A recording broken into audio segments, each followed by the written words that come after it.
بسم الله الرحمن الرحیم.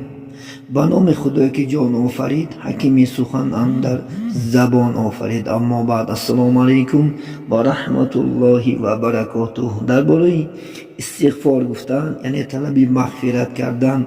معنای استغفار طلب کردنی مغفرت گناهان است از الله سبحانه و تعالی.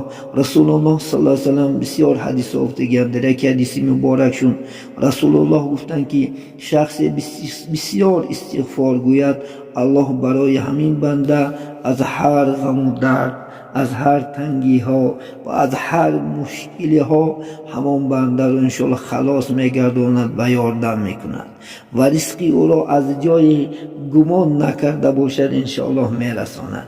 در دیگر روایتی است از رسول الله صلی الله علیه و سلم که یکی برای ما شما نمونه عبرت، یکی معلمی ما شما گفتند من که پیامبر هستم در یک روز 100 مراتبه یعنی طلب مغفرت میکنم از الله سبحانه و تعالی.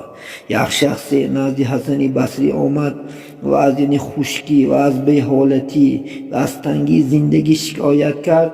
آن حضرت صلی الله علیه و سلم که بسیار یعنی استغفار کن، خواهی که گناه های شما را الله مغفرت کند، اجر و ثواب شما را زیاده بگرداند و انشاءالله مرتبه های شما را انشاءالله به درجه بلند رساند و سعادت در این دنیا و در آخرت انشاءالله رسیدن.